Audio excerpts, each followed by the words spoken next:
Hello and welcome back to Nolan Financial Radio. My name is Chris McKinney from Nolan Financial Partners. If you'd like more information about what you hear during our show today, give us a call at 719-210-4242 or visit us online at nolanfinancialpartners.com. And while at our website, click on the radio page, check out our past shows, and you can also subscribe to our program on Apple Podcasts or Spotify. Please don't hesitate to reach out to us with questions or set up a face-to-face or virtual meeting. Are you one of those lucky people who jumps out of bed every weekday morning, fired up to get to work? Maybe you find your work challenging and rewarding, or maybe your coworkers are also your friends, or maybe you just like having a purpose and a routine. If that sounds like you, the idea of early retirement doesn't fit on your radar, right? And that's okay. But if you have moments when you pause at your desk and think about retirement and more time to travel, more time with your kids, grandkids, and more time to finally try all the things you don't have time for right now, well, you may be one of those folks with a keen eye on early retirement. So if you're in your early 50s, you're probably a decade to a decade and a half away from the point at which most folks retire. That means leaving your career now would mean you're jumping into early retirement, which is full of both excitement and risk. So during today's show, we're going to highlight and chat about some of the most critical things you should know if you think early retirement may be an option for you. But before we do that, I'm going to introduce you to my co-host, Tony Shore, who I'm still hoping will sign a 50-year contract that prevents his early retirement. 50 year. I think you're the one with a 50-year contract, and that's with Tara. She's got you're in a long-term contract with Tara Nolan. I'll tell you that. You and I will be doing Tara's bidding for quite a while, Chris, I think. Yep, I think so too. I don't have any plans to retire soon. I am one of those lucky people who do love what I do. I don't love jumping out of bed excited every morning. I'm not a morning guy necessarily, but I do love my job and love doing this job. I love co-hosting the show with you and Tara. It's awesome. Yeah, we love doing the show with you as well.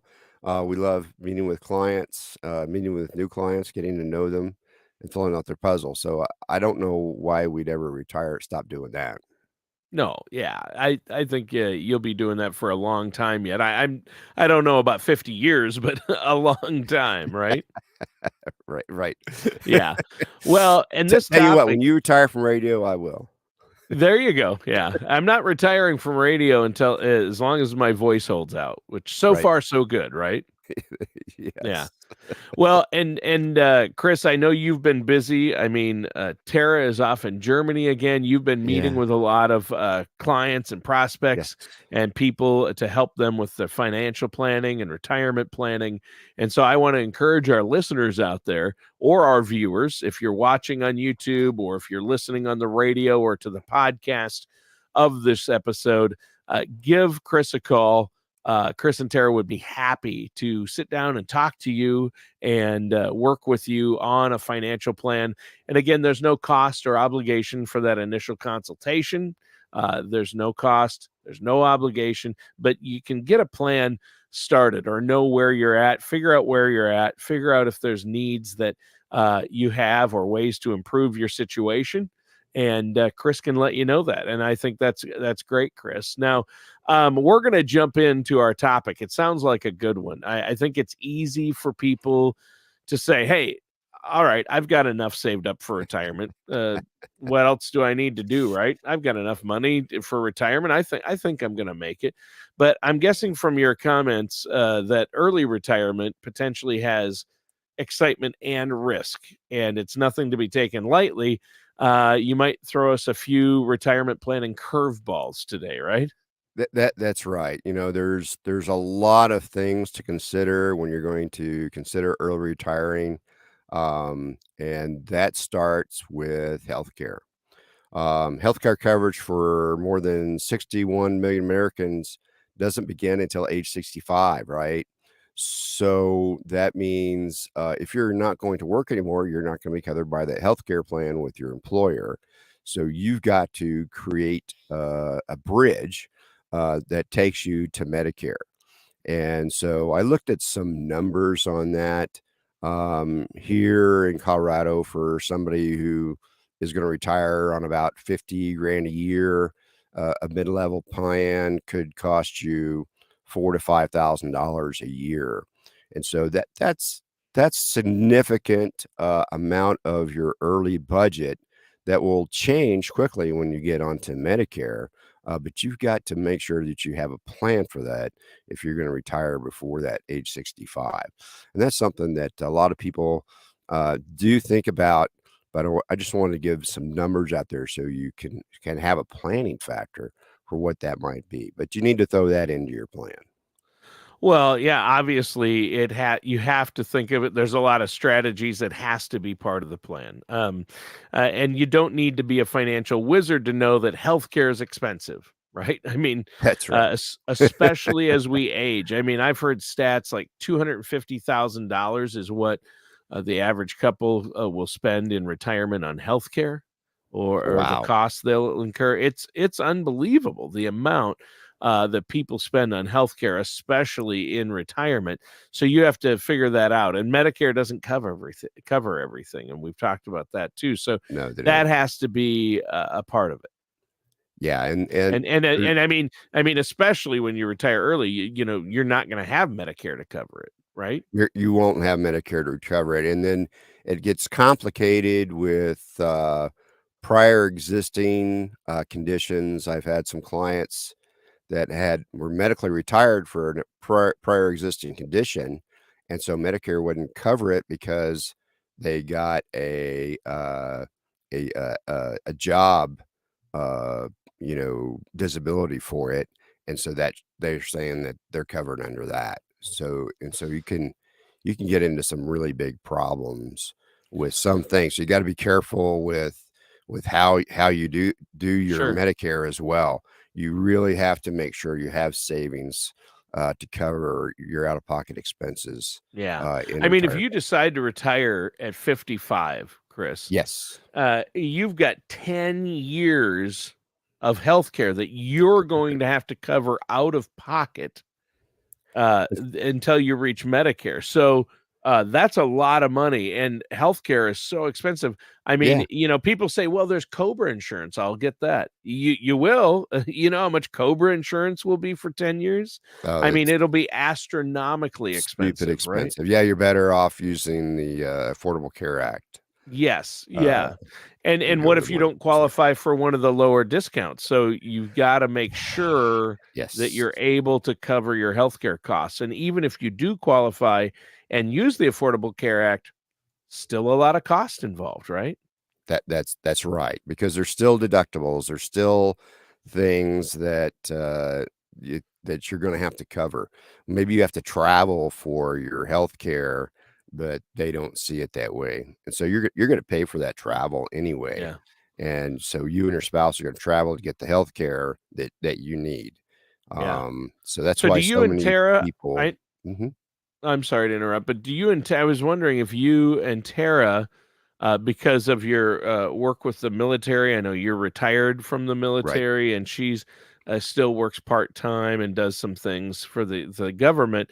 Is your healthcare taken care of through that? You get insurance through that? Yeah, we still because I'm retired military, I have a TRICARE, um, and then TRICARE still they've been raising deductibles.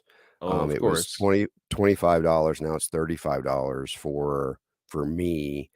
For some people, it's $50 a visit. That's like not having, and that's just for a visit. Yeah, So mine went up to $50 deductible a visit, did it? and Yeah. used to be 20. I remember when it was Wow. 10. I guess I'm old, Right. but it was 10, then 20, and it jumped from 20 to 50 So in I the don't. last 2 years. Yeah, I don't know who determines these things, but, they're trying to keep people from going to the Some doctor, fat and cat at the top of the insurance company and chain. that doesn't make sense to me, because people are gonna be healthier if they go to the doctor and get their health taken care of versus waiting for some health condition to Yep. compound and get Yep. worse. And then that healthcare company is going to have to pay more when they're hospitalized instead of just getting some Yeah. antibiotics for Yep. something. It's discouraging people So it's from wrong. going to it's discouraging people from going to the doctor when they first Yeah. feel sick. And they're like Right. putting it off because it's like, wow, my, deductibles have went up. They more than doubled. So I'm gonna wait. I'll ride it out. I'll get better. And then complications occur, and then if they need hospitalization at the point, then insurance is going to end up paying more anyway. So I don't understand the thinking behind raising deductibles. No, it doesn't make sense. Well, No, copays, deductibles, one copays. thing. I'm sorry, I meant copay. Yeah, copay. Copay is the big problem Yeah, because you're going to pay that copay until you reach your deductible.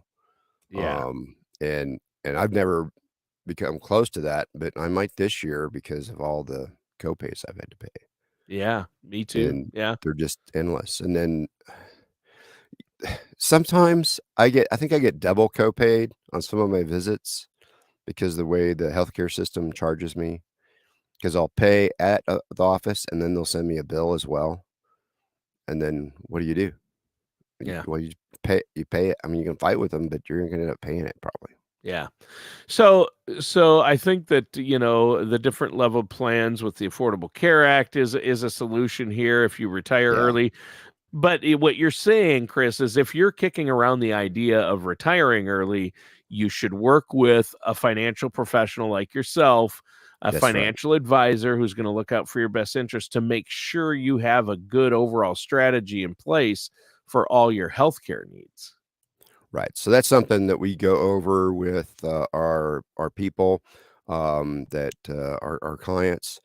We go over what their needs are going to be for that health care, what those annual deductibles might be, how to save for them, where to pull that money from so that they have a place to pull that deductible from when they need it. So we Yeah. help create those nest eggs.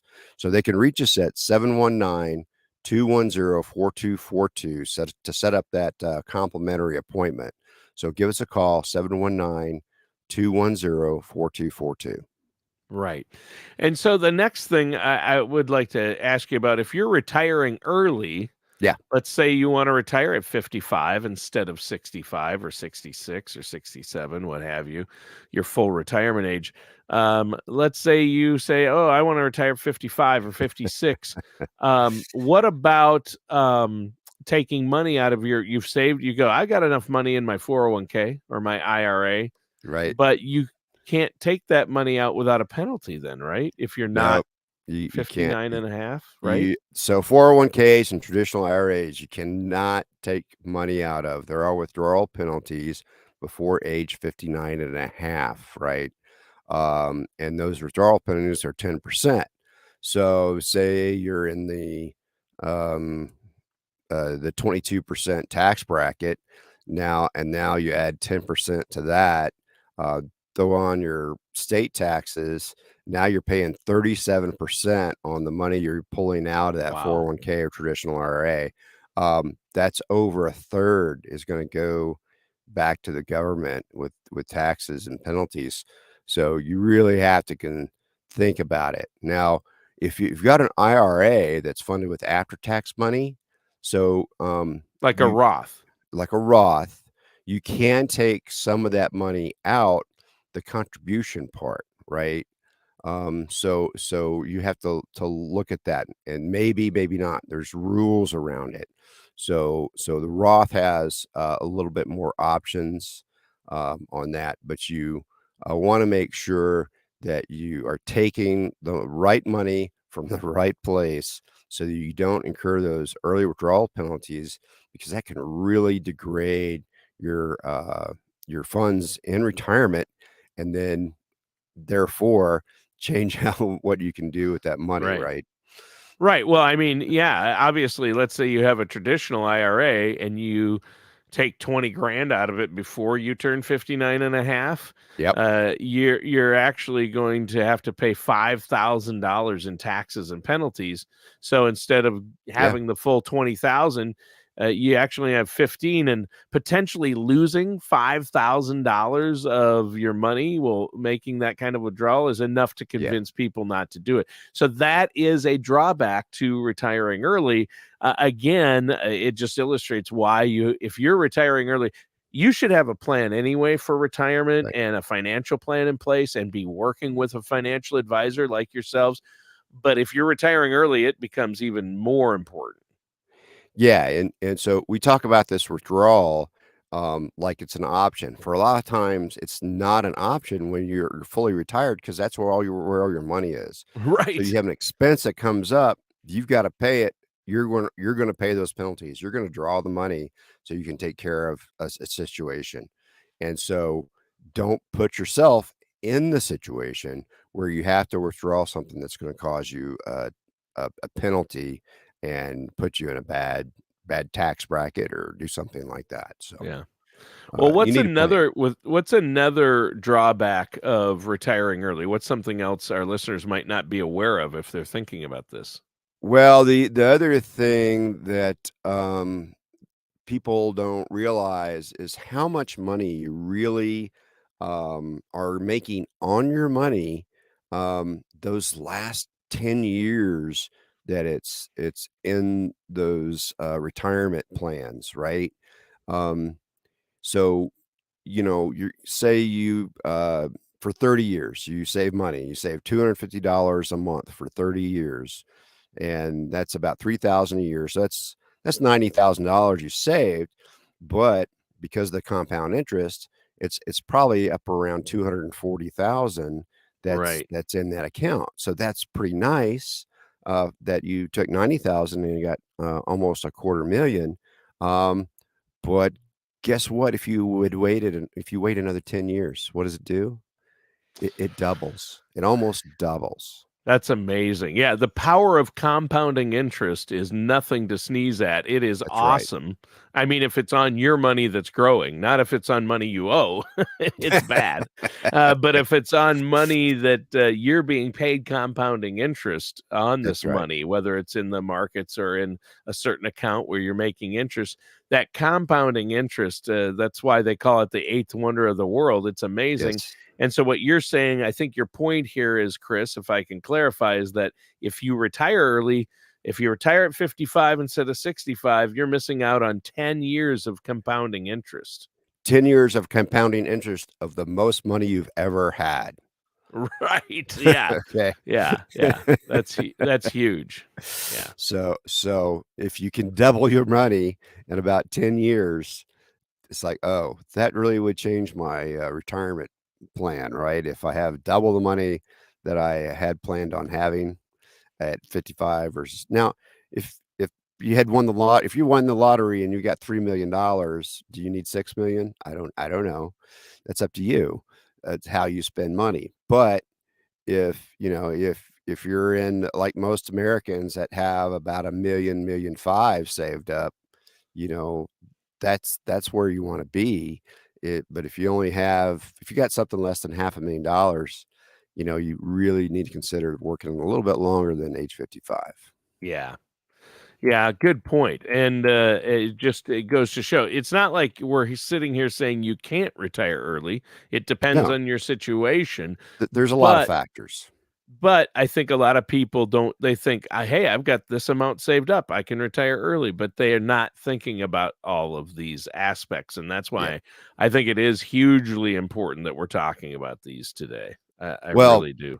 and besides waiting that 10 years and letting it grow, now you're gonna start drawing on that money 10 years early. Right. So instead of having to plan for, say, uh, maybe 30 years, um, from age 65 to 95, you only have to plan, you're going to plan for Ah, 40 years from 55 to you 95. just extended your time horizon. Right. So And you your extend your time retirement plan. horizon, or the amount of time you spend in retirement, means you need that much more money. That's right. And there's the Sure. actuary tables are having us get older and older and older as we got better health care, as the people after World War II, Healthcare just got so much better after then. And so the kids that are born, in the 60s and 70s, they're going to live a long time. And so there's even right now, if you're 65 and you're married, one of you have a 25% chance of living to the age 98. And Wow. so we have clients that come in and they say, "Well, I'm only going to live into my mid 80s. Right. My parents lived to their mid 80s." I'm like, "Yeah, but did they go Longevity through?" is a lot It's longer changed. now. It's a Yeah. lot longer now, and Yeah, life so expectancy. we add 10 years to that for planning factors Yeah. because So a longer life means you're gonna need plenty of money. that's right. And what's the worst can happen is that you leave some money have some money left over, but we want you to have the best retirement you can have for your whole life, not just for Right. the first few years Yeah. of retirement. Exactly. Yeah. I think that makes a big difference. What's something else that we need to be aware of here, Chris? So, um, people are going to live longer. The typical uh, mantra in the financial world is that you're going to spend about 80% of what you're spending while you're working in retirement, right? About 80%. So if you're spending 100 grand a year while you're working, you'll spend 80 grand a year in retirement. That's kind of the rule of thumb. Sure. But there's a lot of nuances for this because in what happens in the first few months of retirement, it's very common for new retirees to spend a lot of money on things like travel, home repairs, upgrades, relocation expenses. And we've had clients that said, "Well, I'm going to live on, about 40 grand a year. I can do that." And then they get into retirement, and all of a sudden, they're pulling 50 grand a year. I'm like, "So Yeah. what's going on with guys? How come we're pulling this?" It's like, "Well, that's just what I need now." I'm like, "Oh, okay." Yeah. And I so think people always they think as do. they get older, I can live on so much less. And we love to tell ourselves and some Yeah. people can do it without and still live comfortably. But most of us, in order to have a comfortable and happy retirement, we're Yeah. going to need a certain amount of money. And, I don't think anybody wants to take a pay cut in retirement. That's right. And you want to be able to spend your money, but you want to make sure that you have that plan for those first few years to get over those hurdles because I can tell you that you're going to travel, you're going to spend things on hobbies, Yep. you're going to sign up for activities. So because we want you to do that, okay? We're not Yeah. saying don't do any of these things. We just want to make sure that it's accounted for so that we have your money taking care of you for your whole life. It's your money. We want for it to take care of you. Yeah, and the number one fear that people have about retirement in general is, will my money last as long as I do? And Yeah. retiring early just makes it all that much more important to know the answer to that question and figure it out. And you can't do it on your own. There's too much involved nowadays. I mean, this isn't your great Oh, grandfather's retirement. This is no. we're in a new world of retirement planning and have been for the past 10, 20 years. And so you have Yeah. to work with a financial advisor. And people say, well, I'm not wealthy. I don't need a financial advisor. I don't have No. that much. Well, then you really need a financial advisor either way. And I know you Right. get a lot of people coming in there with, you have people with hundreds of millions of dollars. They're Yeah. very wealthy, have run successful businesses. And you have people that have just, a small 401k and they need to plan out their retirement and maximize their Yeah. Social Security. So anybody listening, it really needs to be working with a financial advisor. We can't stress that enough, Right. especially if you're going for a non-traditional retirement. Like, if you Early. want to travel the world in retirement or live in an RV or retire early. These are non-traditional retirements. So there's different aspects that you'll need to plan for. And you only retire once, but Chris and Tara, you guys retire every day. you're going through this every day with your clients and people you're meeting with. And so you're, you know what pitfalls to look out for and what to plan for. That's right. You can't go off what your parents went through. You can't go off what your grandparents went through. Yeah. You've got to go off what is happening in our current world, right? Yeah. All the expenses that we have that they did not have. They never, my grandparents never paid for TV. Right. Yeah. They never paid for TV. That's true. They never ever paid for And they TV. and they probably had one TV set their entire lives. Or maybe they had a old Zenith. Yeah, the old Zenith, maybe a big console unit. Big console. My parents had Zenith. One of those. I love it. And we called it the great room where they watched TV in. It was the whole width of the house and yes, huge. Exactly. And they it was the first TV, basically the first TV that had a remote. And then that's what I've got a TV with a remote. Why would I buy another new TV with a new remote? Yeah. What's the difference? It works fine. Exactly. Yeah.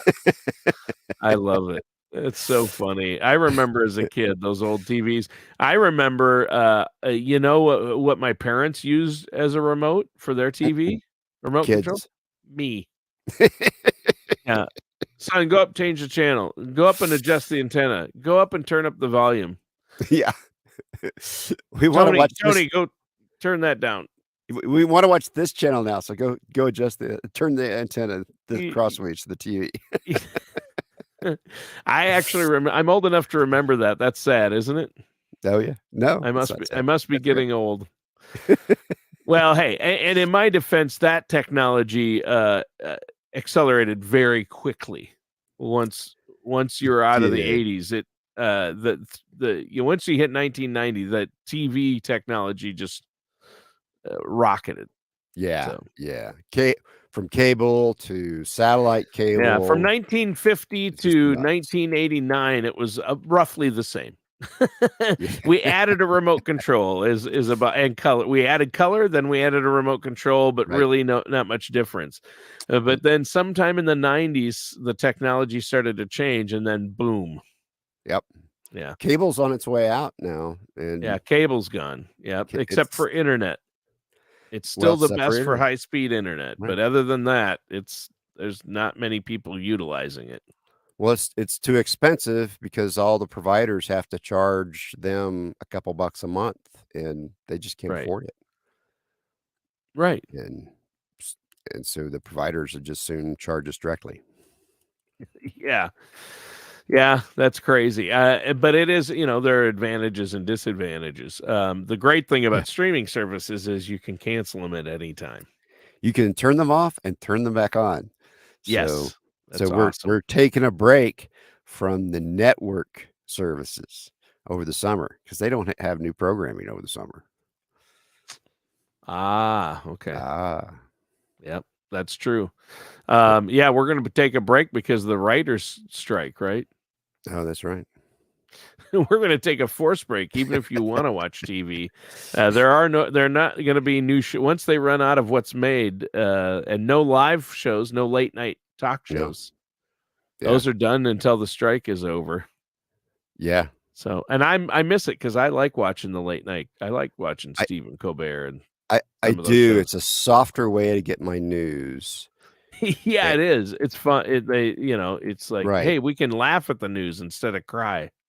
Right. Well, because the cable news networks are all about getting your emotional buy-in through fear. Yes, where the late night guys are trying to joke about it. Now they take it seriously when it warrants, but yeah, I mean, they want to make fun of the news. That's their job. Yeah, mock the news, and mock the news companies who are, the sky is falling. Scenario. Oh my gosh! Every day, it's just the world is coming to an end. Yeah, wokeism is going to get us. Yep. Everything's going to get us. Everything's going to get us. Yep. Stop drinking milk. Oh wait, start drinking milk. Oh wait. Yeah. Now wait. Is sugar good or bad for me? Is milk good or bad for me? Is wheat bad for me all of a sudden? What happened? Is fatty meat bad for me, or is it good for me? Yeah. That's a complicated deal. It Talking is. nutritionist. Yes. Yeah, that is. It's funny. So we're out of time for today's show. Oh. I can't believe it flew by. Had a good time. Why don't you let our listeners know one more time how they can get a hold of you? So you can reach us at 719-210-4242. Give us a call at that number, and we will set up a complimentary consultation. You can call us on this Saturday. That's no problem. Or wait to the during the week to call us, and we'll get back to you if you leave a message. But give us a call at 719-210-4242. Go out to our website, nolanfinancialpartners.com, and check out our radio show there. You can listen to some of our past shows. You can also find a way to connect that to the podcast. So All right. Go do that. That sounds awesome. Thanks, Chris. And listeners, that does it for today's episode of Nolan Financial Radio with our host, Chris McKinney. Join us again soon for another episode of Nolan Financial Radio. Take care, and we'll talk to you again.